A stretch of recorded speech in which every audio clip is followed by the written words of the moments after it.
বৈষম্য বিরোধী ছাত্র আন্দোলনে পুলিশের গুলিতে নিহত ঝালকাঠির সেলিম তালুকদার রমজান কন্যা সন্তানের বাবা হয়েছেন।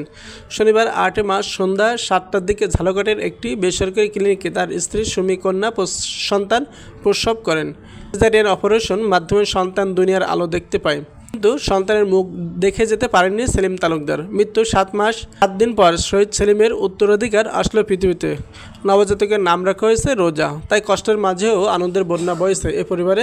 রবিবার দুপুরে জেলা প্রশাসন, পুলিশ প্রশাসন ও জেলা জামাতে ইসলামীর পক্ষ থেকে নবজাতককে দেখতে এসে বিভিন্ন উপহার প্রদান করা হয়েছে। শহীদ সেলিম তালুকদারের স্ত্রীর হাতে উপহার তুলে দেন জেলা প্রশাসক আশরাফুর রহমান। এ সময় পুলিশ সুপার উজ্জ্বল কুমার রায়, অতিরিক্ত জেলা প্রশাসক মোহাম্মদ কাউসার হোসেন উপস্থিত ছিলেন। বোন ও এক ভাইয়ের মধ্যে সেলিম ছিলেন মেজো।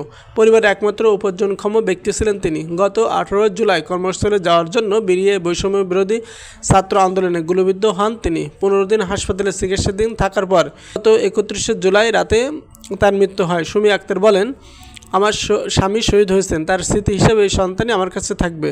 আমার একটাই চাওয়া, আমার সন্তানকে যেন কারো কাছে হাত পাতা না লাগে। আমি যতদিন বাঁচব শহীদ সেলিমের স্ত্রী হিসেবে বাঁচব, সন্তানকে তার পরিচয় দিব।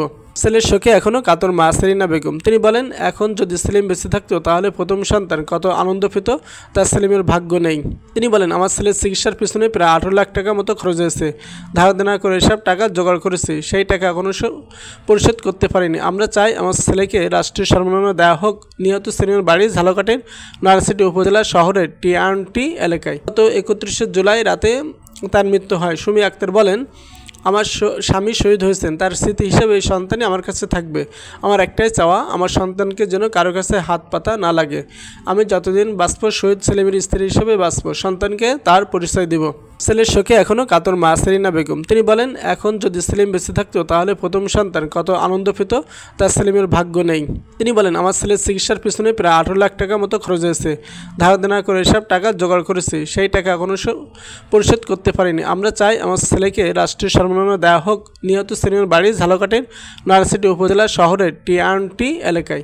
ছেলের শোকে এখনও কাতর মা সেলিনা বেগম। তিনি বলেন, এখন যদি সেলিম বেঁচে থাকতো তাহলে প্রথম সন্তান কত আনন্দ পেত, তার সেলিমের ভাগ্য নেই। তিনি বলেন, আমার ছেলের চিকিৎসার পিছনে প্রায় 18 লাখ টাকা মতো খরচ হয়েছে। ধার দেনা করে এসব টাকা জোগাড় করেছি, সেই টাকা এখনও পরিশোধ করতে পারিনি। আমরা চাই আমার ছেলেকে রাষ্ট্রীয় সম্মাননা দেওয়া হোক। নিহত সেলিমের বাড়ি ঝালকাঠির নয়ারহাটি উপজেলা শহরের টি&টি এলাকায়।